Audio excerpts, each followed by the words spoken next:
I just wanted to thank everyone for their time and welcome everybody to the employee engagement breakout session, the challenges and opportunities in a work from home environment. Right now, there's a cultural paradigm shift, and many people are no longer in the office. There's no water cooler talk and no social activities where we used to all be huddled together in a conference room. So this morning, we will have our panelists, all very experienced, and we're in great company this morning, just discussing the challenges around employee engagement and culture. So Teresa, Brad, and Susan, I would love if you went around and introduced yourself. Susan, let's start with you. Hi, Susan Steinbrecher. I'm President and CEO of Steinbrecher & Associates. We are a consulting and a training and development firm founded 28 years ago this year. We specialize in leadership development. We do executive coaching. We facilitate offsite retreats, which are now all virtual, of course, team building, team intervention, those kinds of things. Happy to be here. Great. All right. Teresa? Yes, good morning. Happy to be here with everyone today. My name is Teresa Foltz. I'm a senior HR consultant for VCFO. Our corporate office is in Austin. I work out of the Houston market. We also have offices in Denver and in Dallas.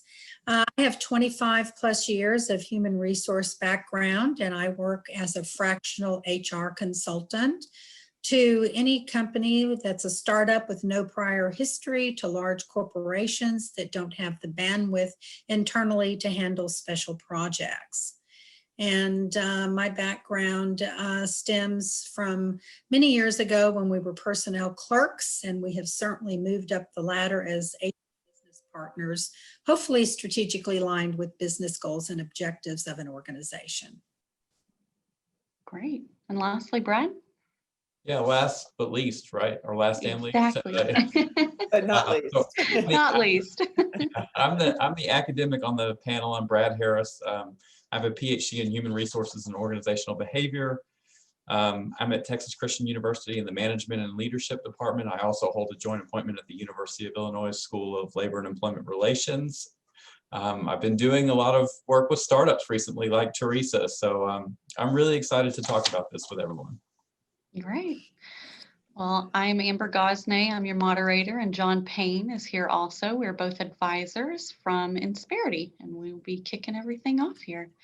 So let's dive right into it. You know, we talked about how people are no longer in the office. There's no water cooler talk, and now we're just all on Zoom and on the phone perpetually during our days at work. And you can imagine this has an impact on culture and engagement. So even academics don't always agree on the definition of culture and engagement. So let's start off by discussing and defining what engagement is. Brad, do you want to kick it off? Yeah, I'll kick it off. That's a great way to start to get the academic involved, like define the terms, right? Exactly. So I would love to say it's a practitioner problem, like you guys don't know what you're talking about. You say different things. It's a know it when you see it thing, but academics are just as bad on defining engagement. I even had to write it down before we did this because I didn't know which one I was going to use. So here's one of the most common ones that we're seeing right now. And take it all in. There's a lot to unpack here. The harnessing of an employee's full self in terms of physical, cognitive, and emotional energies to work role performance. And so I think that gets at it. But previously we did things like just say vigor or take some Gestalt construct like investment, satisfaction, and enthusiasm all combined. So I'll say something quick and I'll throw it back to the floor. That definition works and we gain a lot of predictive validity. We can predict a lot of outcomes, I should say, when we have like a multidimensional concept like that. Those are all good things, but we lose a lot of precision. It's really hard to determine what exactly matters, what's driving the outcomes. And listen, if you throw things like satisfaction in the definition and that goes into your measures of engagement, it's no surprise that that actually predicts satisfaction. They're the same thing. So it's messy, but we're getting a little bit better. And the practitioner audience, or the practitioners in the space, are really doing a lot to drive us in a positive direction of what that concept means and how it actually works. Really interesting. Susan, Teresa, thoughts? Well, the way in terms of building employee engagement, I feel like, and I understand exactly what Brad's saying, and it is hard to completely define. I guess the way I'm looking at that is, how do I stay connected as an employee, especially in this virtual space when I don't have the physical proximity to do so? That's one of the biggest challenges we're having. We also know that in this world, in our virtual world, we're seeing a lot of isolation, feelings of isolation. And so there's two ways we like to approach it. If we're talking strictly on a technical front, how to use the technology that's available to us so that we get people as connected and as engaged and participative as possible.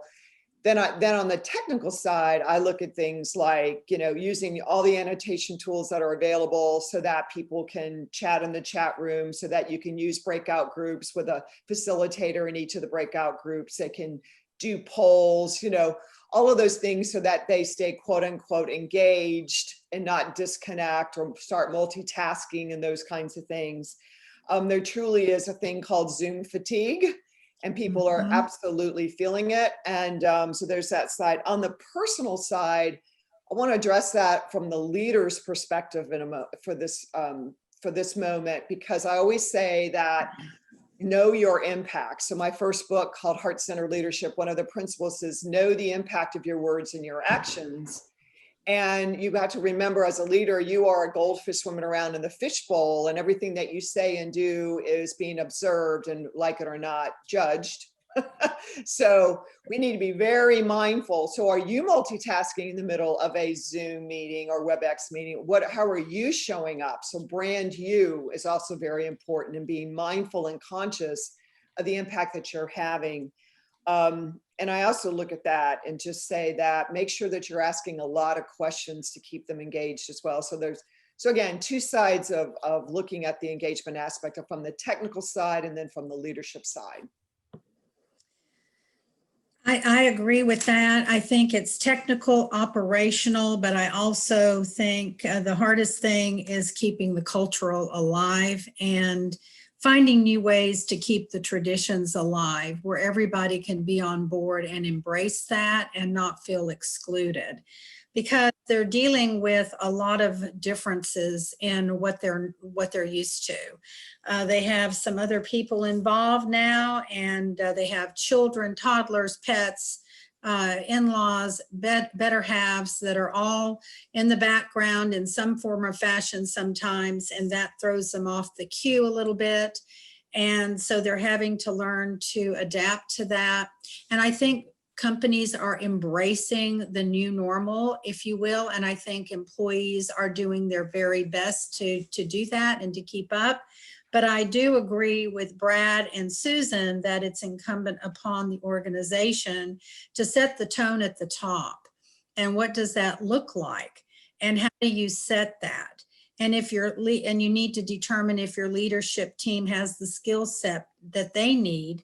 And how do you measure those successes and keep everyone engaged? Because you don't have the body language sitting across a conference room table in a huddle. You don't have face-to-face, and people like face-to-face, and they like to have socialization. They like that water cooler banter, going out to lunch. A lot of people that I know, their friends are only in their workplace. Outside of the workplace, they really don't have a lot of friendships. So the isolation can have an impact because they're not accustomed to being at home alone. And there definitely is Zoom fatigue. I have experienced that myself. But, you don't have the body language like you used to, that eyeball to eyeball contact, the ability to shake hands with your suppliers, your vendors, with each other. So we have to refine, I think, what it means to deal in a virtual environment, and then how you refine it, how you communicate it, I think, and the messaging and who messages it is critical, that everybody's on the same page so they can embrace and buy into, and they see the leadership team walking the talk. And I think that's real important. And I also think that you don't have to eat the elephant in one big bite.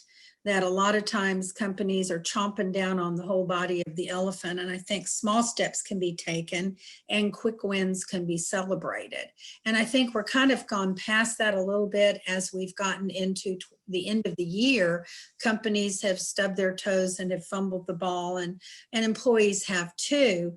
But I think that you still need to do the recognizing, the rewards, and engaging of your people. And in doing so, you want to also look at inclusion and make sure that nobody's left dangling out there. And I agree with Susan, having team meetings and being able to express and allow the employees to express and have ideas and suggestions on how to work better and to keep the communication and the spirit of the organization alive is very important in times like these. It's important when they're in the office, but right now you're having to redefine and refocus your culture a little bit. So you set up a new operational way, but it has to be done in a thoughtful manner. And what you want to be sure that you're doing is, as you redefine the culture a little bit, you want to make sure that everybody is in the mix and you're not leaving anyone out. Those are great insights. Thank you for sharing. Now that we've discussed engagement, we've got a lot of questions around what we can do to help employees stay positive and boost morale. Susan, how does a leader make sure that employees do stay positive in a virtual environment? Yeah, I mean, we work within our circle of influence and control, right? So with that as leaders, the first thing I always like to say is communicate, communicate, communicate. You cannot over communicate during this time. And even if you don't have anything to say, you can say, I have nothing further to say at this time, but say something, get out there and make sure you're connecting. Checking in frequently and genuinely asking your folks, how are you doing? Literally, I mean, just not just cutting to the chase and getting to the work aspect of it, but first asking. So for example, I was observing a client of mine that's a C-suite level individual of a major Fortune 100 company. I'm coaching her and she had asked me to kind of observe her in action with her team. And I noted, knowing what she was working on skill development wise, I noted that the first 5 minutes of any one of her conference calls, she basically said, we know that people are having difficult times right now. I just want to first check in. What are your greatest challenges, et cetera? So the opportunity to open up the space, first and foremost, to do that, I thought was powerful.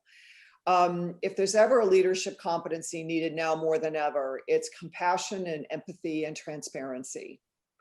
So the empathy of saying, hey, listen, I hear that this is difficult. I realize that this is not something you signed up for, quote unquote. We've had all kinds of situations like that. Goes a long way of building what I call commitment and not just compliance.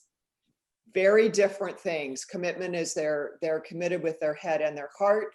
Compliance is head only, and that isn't going to be very sustainable. I also say get creative, schedule fun events. If there's ever a time to have a lower risk happy hour, it's now. So, because no one's driving, no one's at a bar, So whether it's a happy hour or it's a lunch or it's fun, it's games and activities, do something creative to keep people in an environment where they feel connected to you and to this team. I like to do a round robin approach where there's a thought-provoking question and each one has to answer the question. Again, things that are different and unique instead of just getting down to the business. So do the business stuff when you need to, of course, but then look at those other opportunities. Schedule one-on-ones with those that you can tell are really struggling. And you'll be able to tell that by either tone or they're disconnected. And really ask for people to be on video. Now, I want to say that with one caveat. I had the first situation ever. I was insistent on people being on video. And this person said, I don't want to be on video because I don't want to share my humble environment with the rest of this team. And for the first time, I thought about that and went, whoa, didn't really recognize. They don't have an actual office setting. They don't have a pretty house in their viewpoint. And I never would have thought of that. So having some sensitivity to that, I think is also important. So those are just a couple of ideas.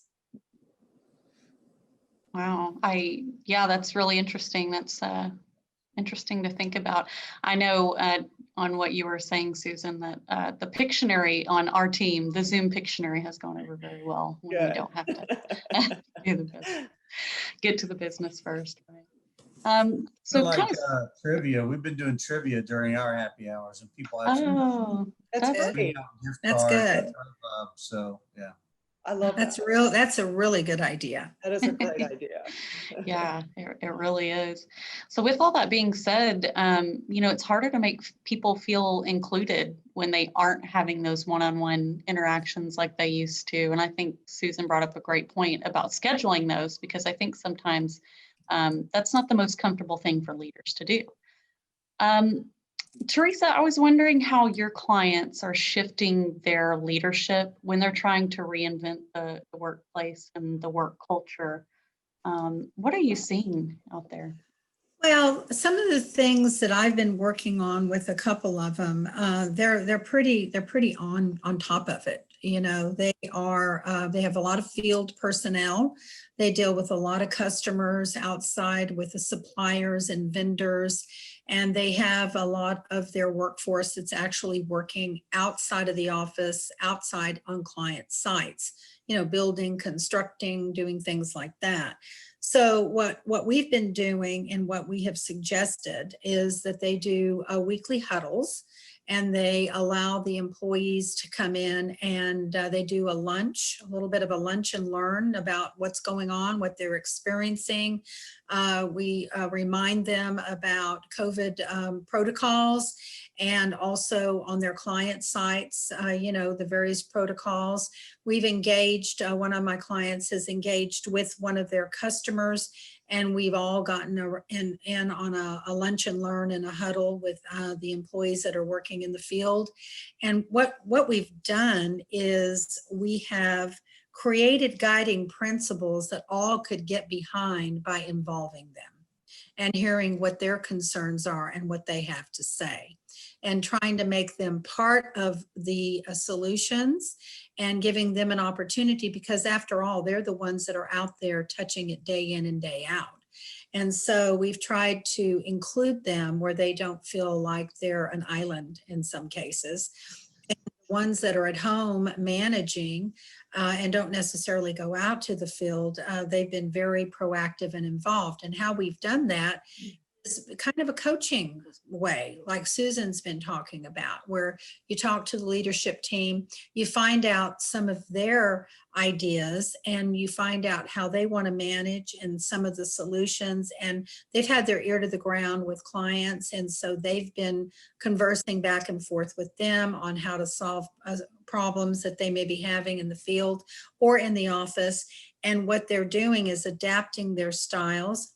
And so in some cases, some of the leadership team that's not as comfortable with this type of an environment themselves, they're actually taking some courses online to help them get a little more comfortable with remote management and how to reach out. They're better in person when they're across from their employees, but they're not as comfortable when they're on a virtual Zoom call with someone, because where they're having to put a thought down on email.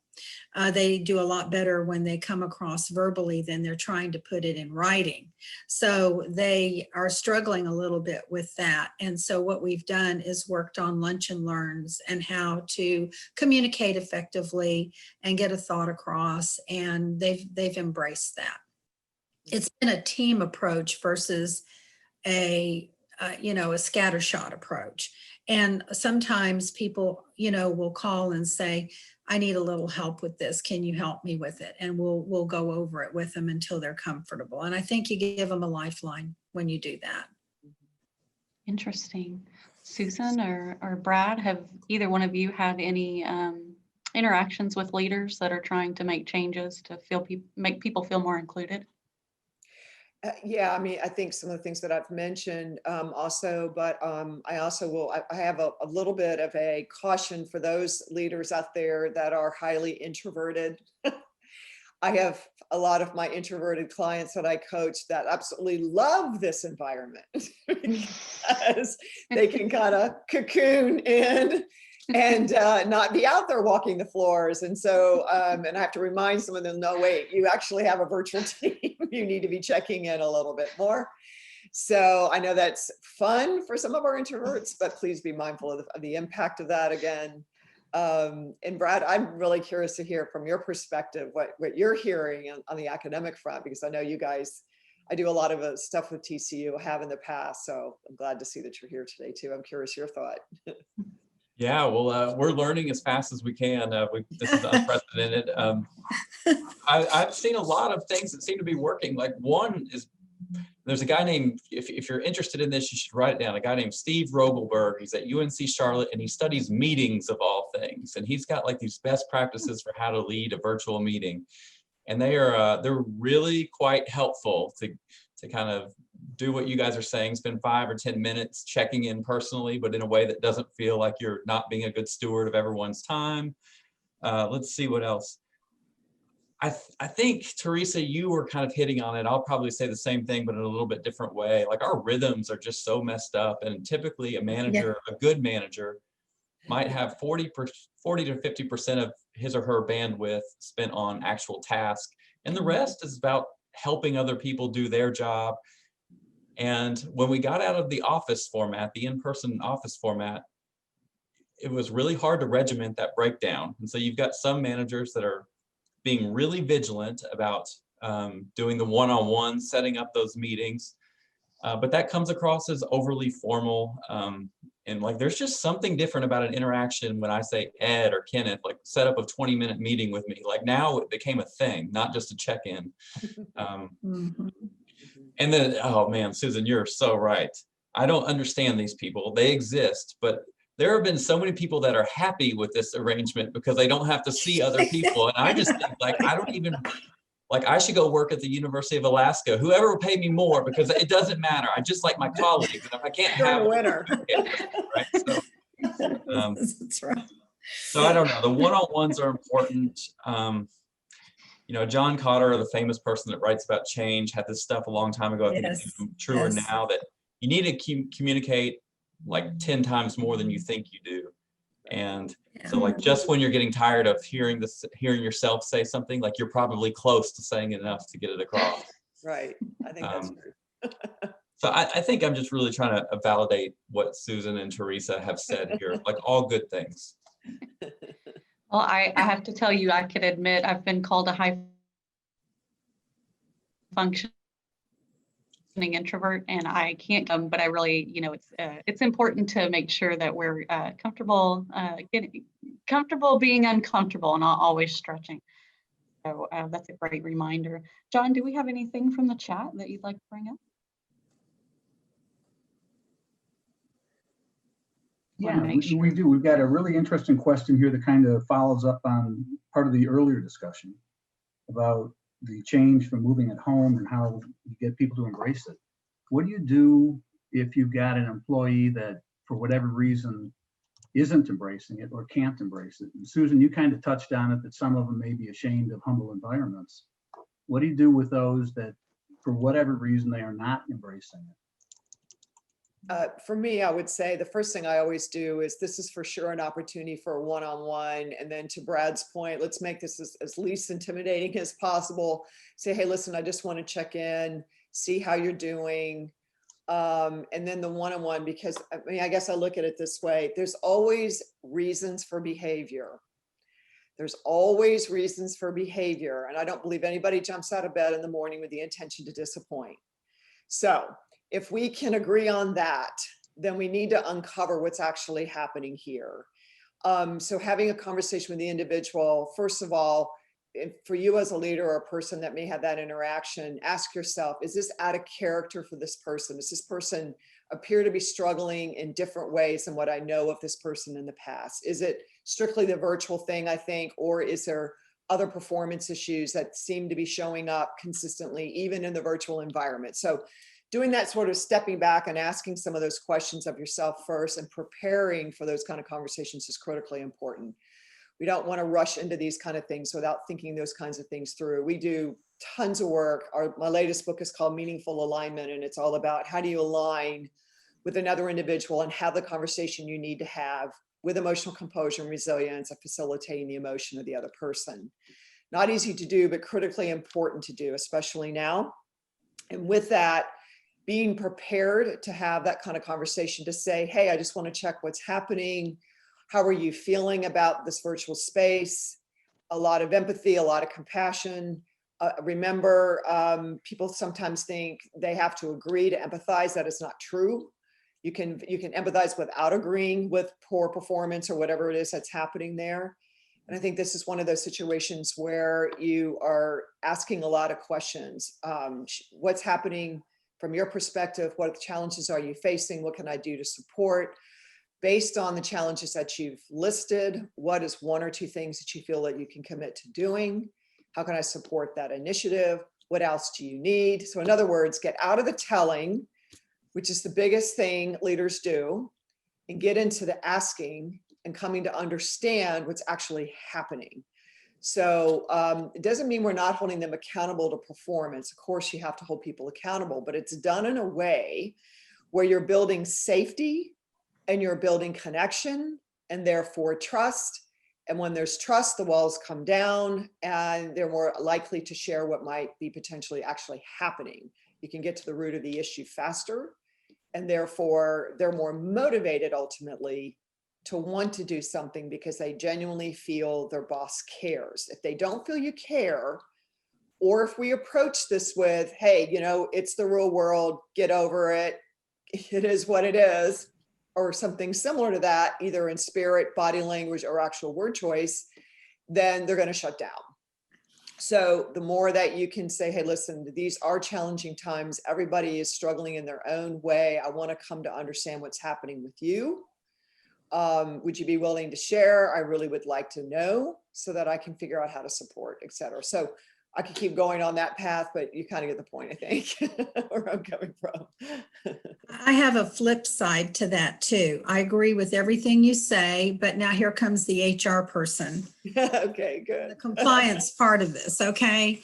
When you're doing all of that, you have to be careful that you're not taking the approach of a psychologist. And you have to be careful that you're not overlapping with your performance review. You need to go back and look at previous reviews, previous write-ups that you may have had, any issues that you may have had with the person to get a historical perspective. And then, of course, you need the empathy and you need to understand what they're going through. How can you help them? But if they have a repetitive behavior of not following policy and guidelines, because here's what's been happening. A lot of times in companies where we're working virtual, people have decided that they're just going to throw out the employee handbook and they forgot what the policies and the guidelines are of the organization, right? Well, guess what? We may still be at home and we may have had to amend and tweak some policies and procedures that are in the employee handbook, but we still need to be doing our performance management, which is not something you wait to do at review time, but it's something you're doing all year long. We still need to do our reviews in an unbiased fashion, and we need to be documenting bad performance and bad behavior.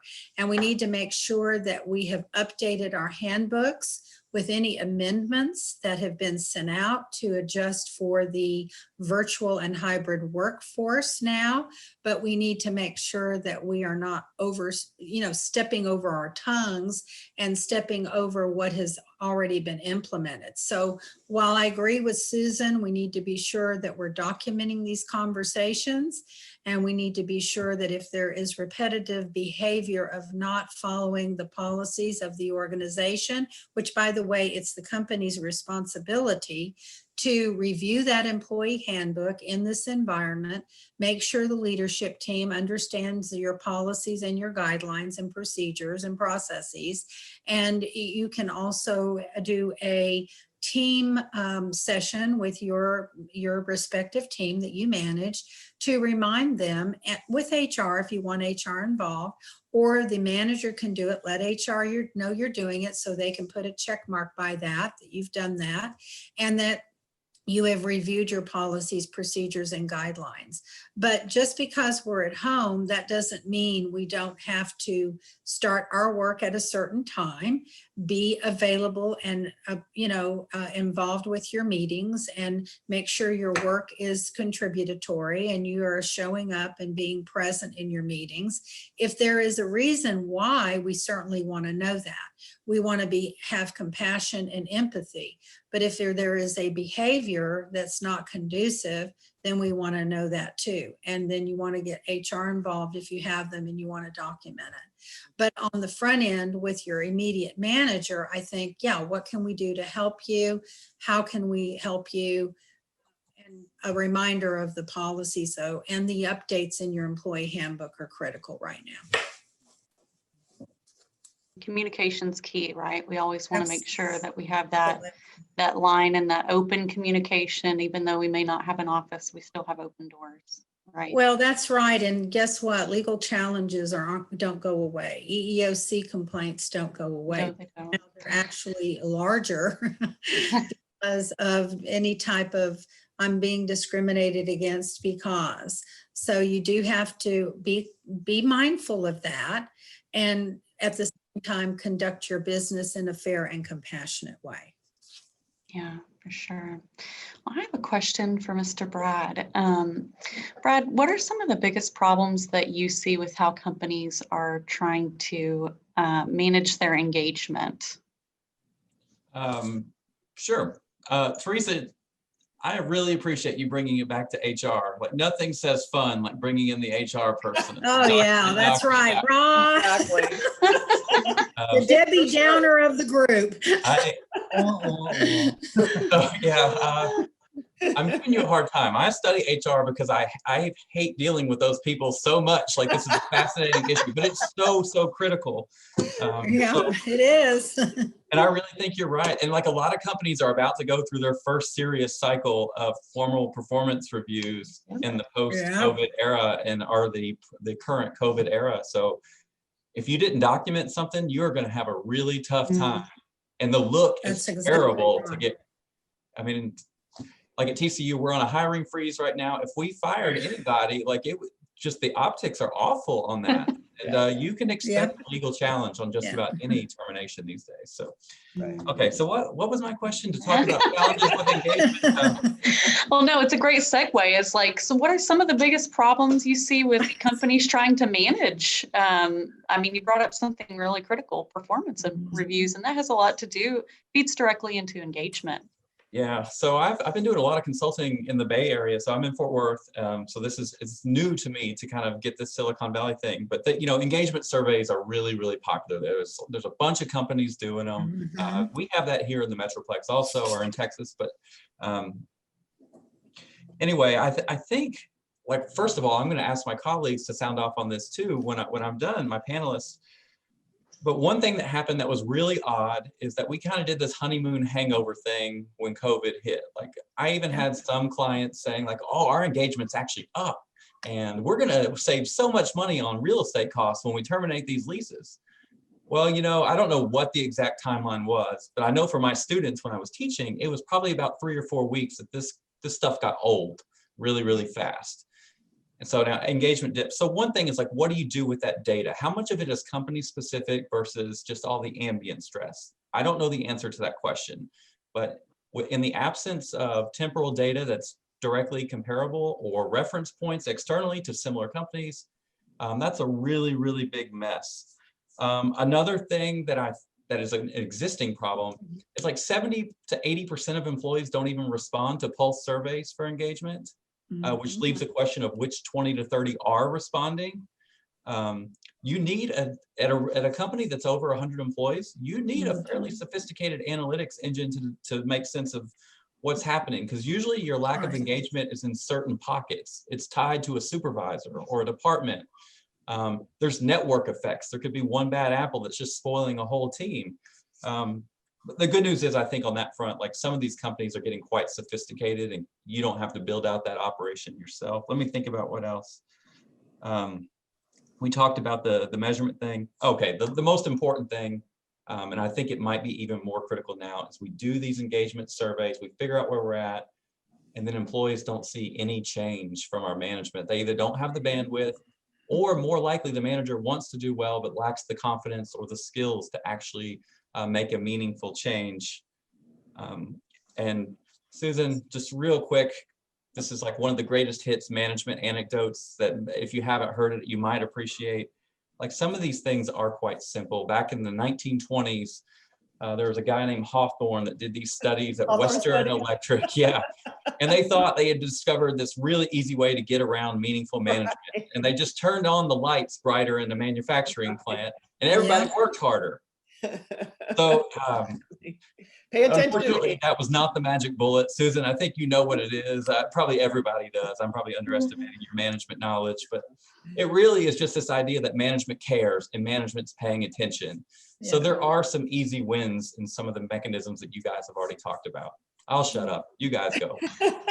No, I also like, I mean, really, I think just being mindful of the stress level. I mean, we know statistically already, Brad, I'm sure you can confirm the studies. I've got 3 or 4 of them. That we already know people are so stressed right now due to isolation, due to lack of social interaction.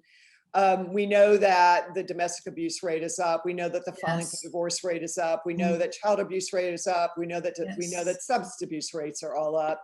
Those are all indication that we are very stressed. And so that being said, people are often very ill-equipped to handle these kind of situations. So if your organizations have EAP programs or whatever it is that you have, making sure employees are very aware, you know, of all of those kinds of things.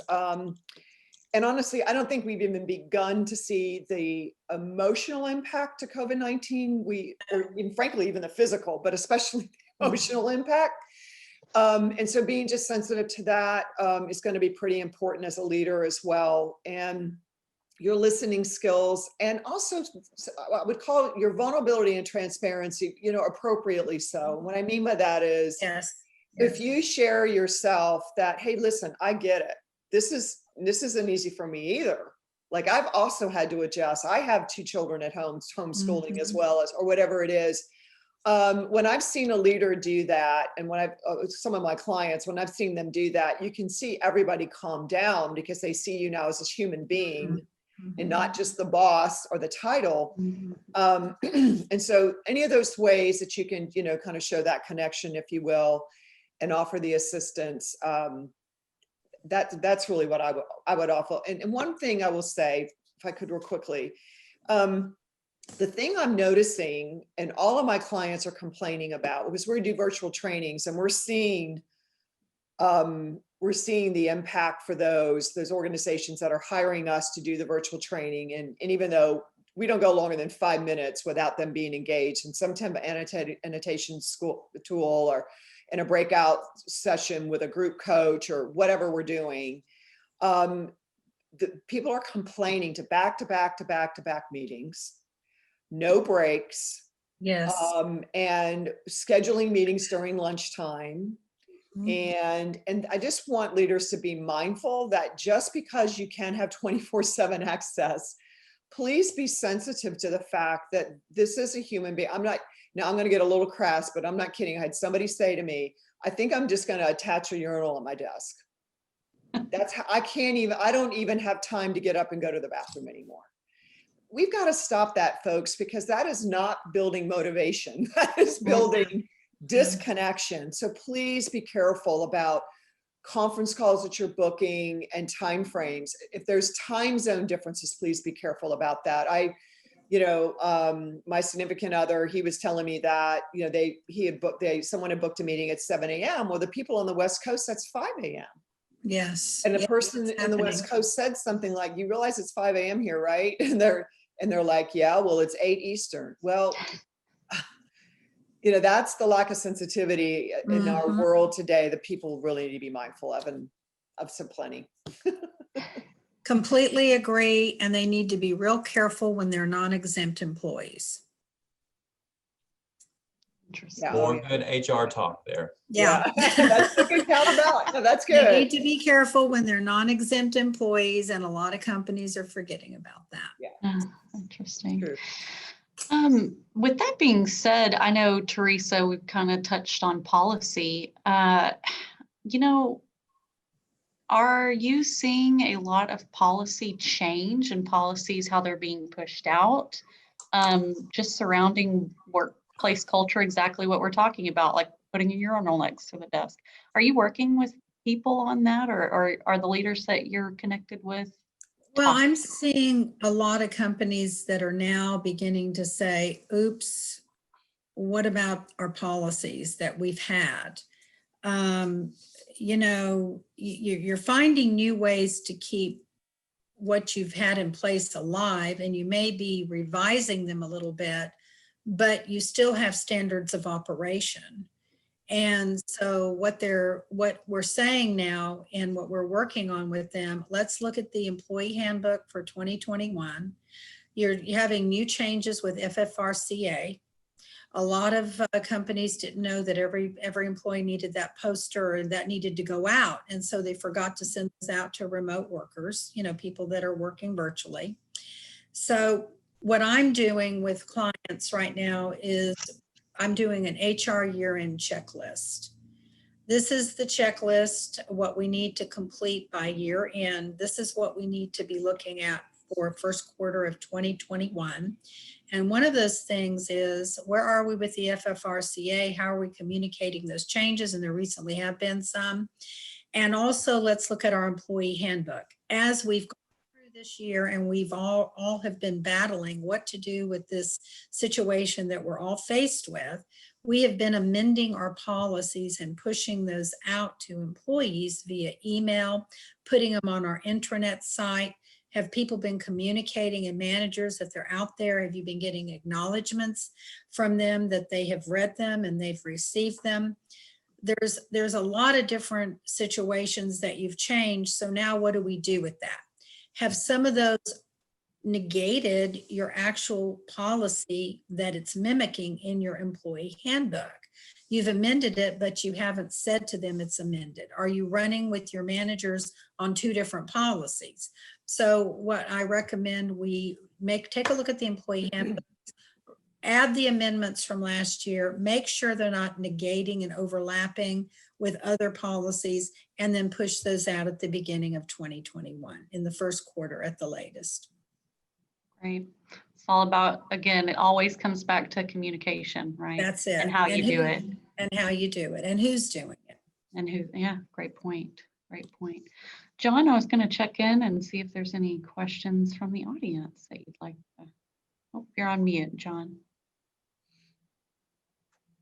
We've got a couple that have come in. I'd like to back up a little, because they did come in a little bit earlier. We were talking about employee engagement, and one of the questions was, can you give us some of the best team building exercises that you have, and break them into categories of, you know, this can be a 5-minute exercise and this can be a little bit of longer exercise.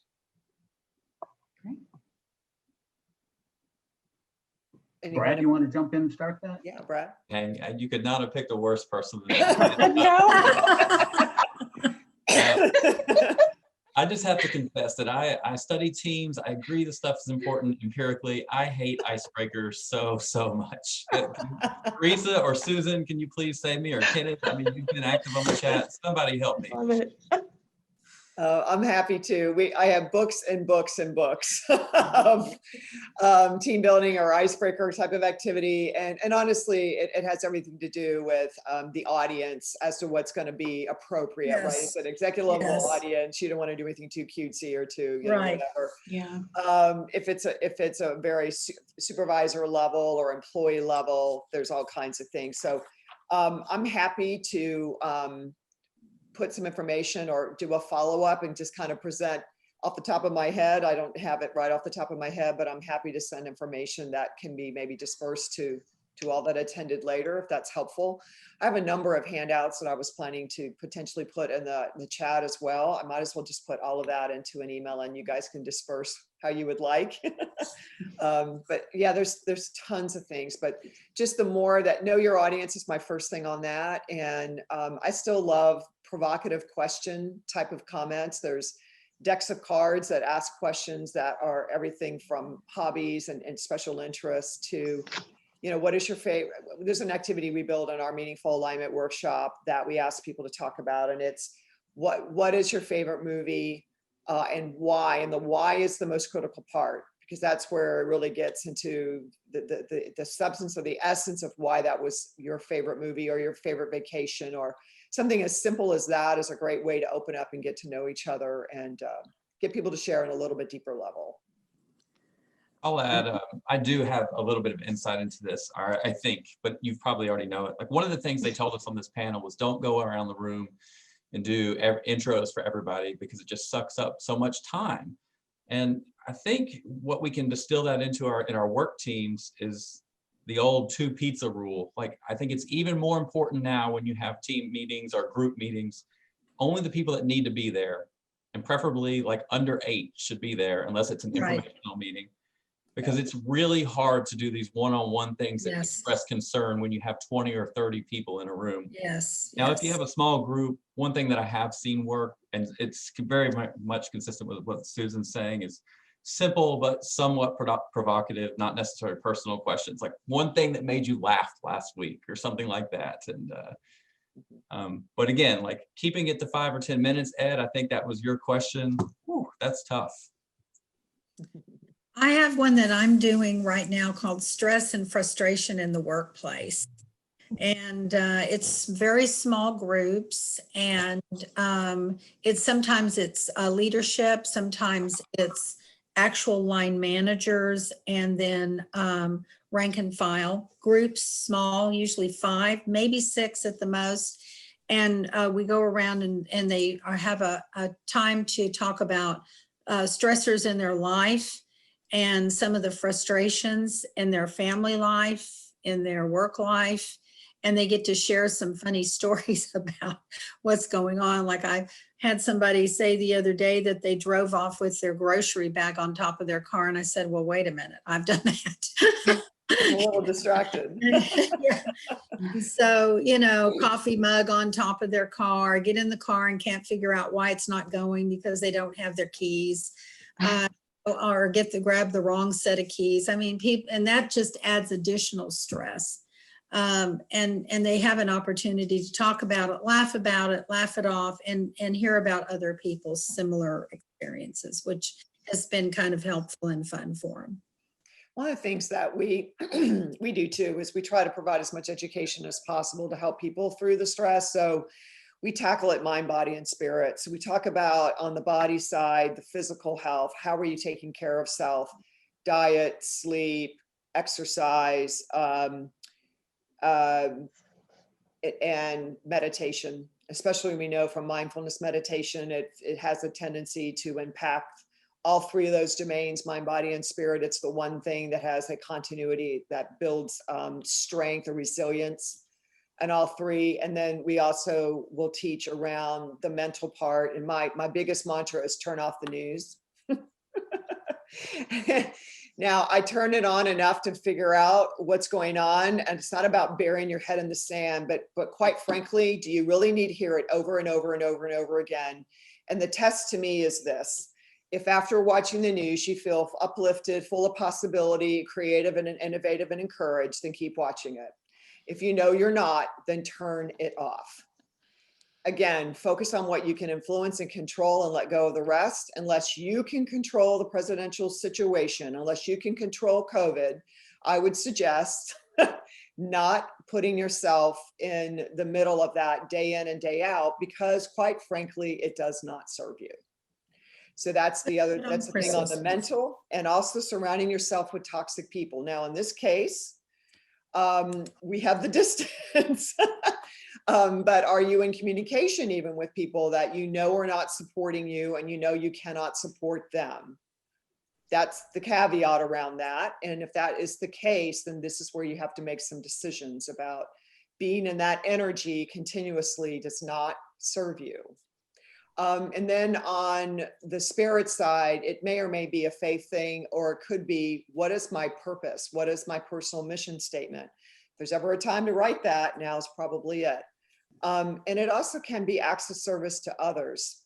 So for example, you know, we're in the executive coaching leadership development space. To say that everything stopped come March, it would be an understatement. It stopped. Everything stopped. So I do some not-for-profit work. I reached out to this particular group and I said, I'm going to give free coaching engagements to 3 of these women that are in high-risk situations because I have the time and I can. So why not use my skills for people who really need it at a time when they really need it? So that was a choice and decision I made, and that helps me on the spirit side. So be looking for the things to build the resilience. And that's going to help you in terms of solutions to get through through the difficult times. And meditation, I can't emphasize enough, being really powerful and really, really helpful during these times. So we have an agency of 40 professionals across 5 offices. And rather than trying to do the team building, I mean, we've tried the virtual happy hours. I said the trivia works, but to really build those relationships, we have gone out of our way to do cross-functional teams and pairing people with talent from other offices. What that's doing is when I came on board a week before COVID hit as the new GM of the Dallas office, which is great timing. Oh my goodness. Sure, I'll get it done. Bless you. You know, hey, build the culture. We need to reflect the culture of Houston, which is the mothership. And I found that the best way to do that is to have people across cultures work together and actually help each other and learn from each other. And what I found is there's some rock stars that if I had just stuck to my silo of my people here in Dallas and not pulled from those other rosters, my account work wouldn't be going as well as it is. So I think what it's really done is forced us to operate like we've always talked about operating, and that's pulling in the best teams everywhere. And then highlighting those. There are the emails that go out about once a month, just about success with clients or success between teams or just anything positive. That recognition element, you know, everyone on HR knows that. I've been on the communication side, both internal and external and everything in between for 30 years, is that, you know, we're not doing raises. We've been promoting people. We haven't been giving them raises, which is going to really hurt us, I think, coming out of this, because then they're going to look underpaid for the level they're at. And they're going to be willing to take a lateral. And I've talked to my owner about this, but they're going to be willing to take a lateral move because they're going to make about 20,000 more, right? So we have to get our talent in check before things start to recover, because it's already a tight market. Believe it or not, you think, oh my God, so many people out of work. There aren't as many as you think. I mean, I tried to find a freelancer to take some smaller jobs. They're all full. So it's all relative to what realm you're in and what type of work you do. But my point to all this is the more you can, on an organic level, provide opportunities for them to interact, and then have them report back on that interaction to show what they're getting from it. It forces them to realize, hey, this is actually a positive for us. So anyway, there's so much. That's really great. Yeah, I think that's excellent. I was just going to say there are silver linings to this for a lot of folks, and we've been focusing on what the challenges are, but there are a lot of positives associated with this as well. I mean, there's employees talking about, gosh, I've saved myself 3 hours of commute time. I've had people say that, you know, I'm actually more present, getting more done. I mean, so that's where the check-in and just where are you is really important. But there are plenty of positives to this as well. Yeah, I think that's great. I know John has another question. Bob, something that you said, Ken, you know, you mentioned cross-functional teams or people that may not interact with each other. And I think it's really interesting that a lot of people forget about their clients as a team. And you have people in your circle of influence that you can actually link up that they would otherwise never interact. And that's something that I know Insperity does a lot of, and I cannot Yes. believe the amount of people linking up. And it's easy to forget that our teams aren't always the people that work in our building. Yes. So it's kind of interesting, but I just appreciate that thought, Ken. So John, I'm sorry, I know you got a question from somebody. Yeah, this is kind of one that kind of ties things together. What lessons did we learn from the first lockdown that we might be able to implement in what could potentially be the coming lockdown? Right. Teresa, you want to start with that? Sure. Well, once again, I always say, don't try to eat the elephant in one big bite. And I have clients that try to do that, and they always come back and go, I wish I would only have taken part of that trunk and not the whole elephant. But small steps still continue to be taken. Hone what you already have in place. Get rid of the things that haven't worked. Don't continue to do those and drive those and come back with the same result. And it's a great opportunity to begin to what I call enhance and tweak what you've already put in place. And you can now take an opportunity to go back and engage with your different teams and people, your management can, to find out, tell me what has been working, what hasn't. So you can include and involve and get buy-in from them and make them feel like they matter. They're the ones out there doing the work like you are.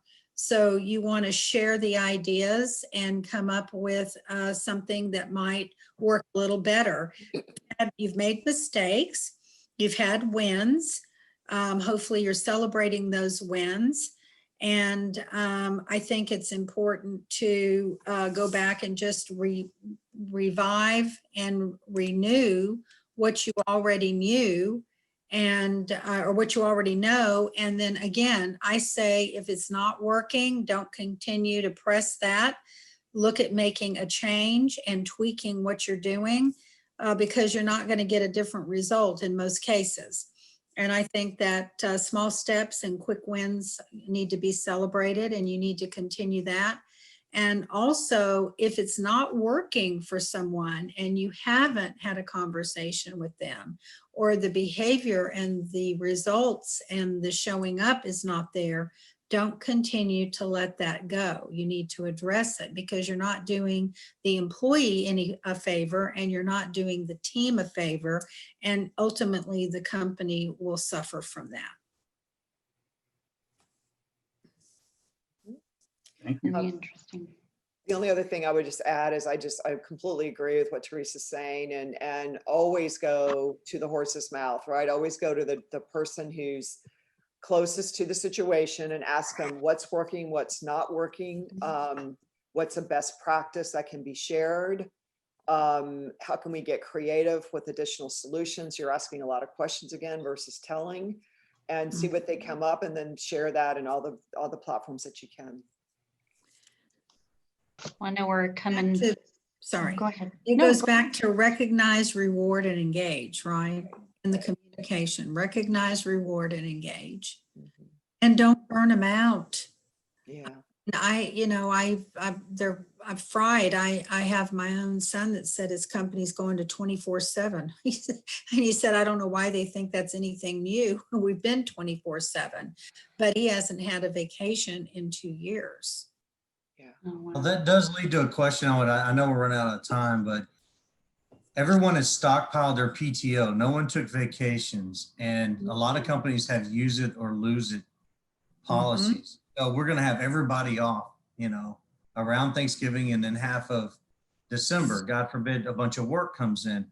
What are you seeing in terms of best practices for companies dealing with this backlog?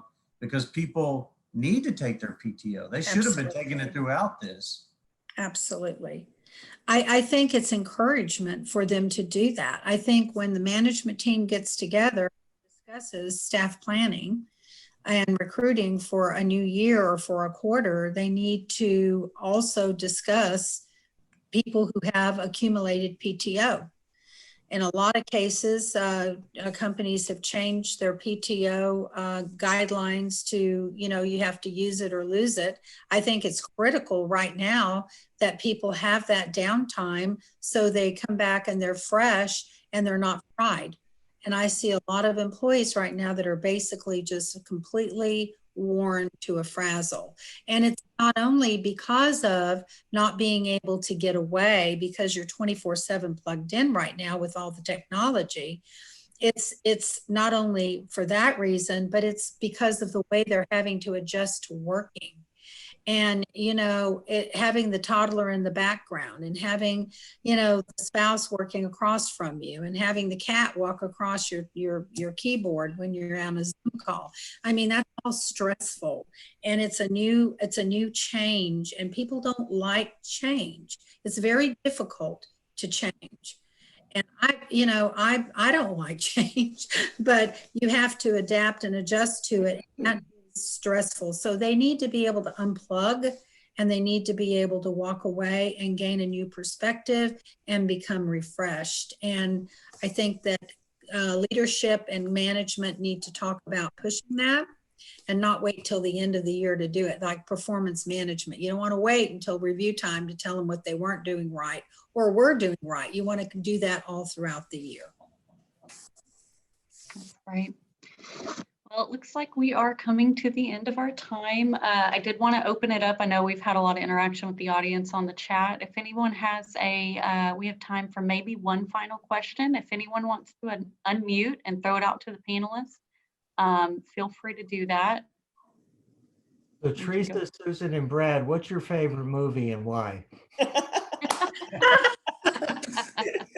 You really want to waste that question, Ed? That sounds like you took everybody's advice.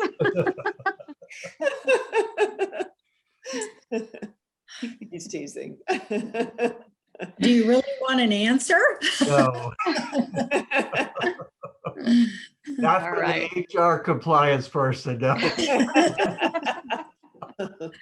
Mine would surprise you, let me tell you. Okay. Oh, well, that's great. Well, I really, really appreciate everyone's time today. Thank you so much, Brad, Susan, and Teresa. We will make sure that everybody gets contact information for our panelists today, and you can reach out to them via LinkedIn, I'm sure, and get in contact and get in touch. And with that, I think we may have given you a few minutes of your life back. I thought this conversation was great. I learned so much, and I work for an HR company, if that tells you anything. Thank you so much also to John, and I guess we will pop off and see you back in the main session, everyone. All right. Thank you. Bye-bye. so Have a much. great day. Bye. Thank you, Amber, Thank for your you. job. Bye-bye.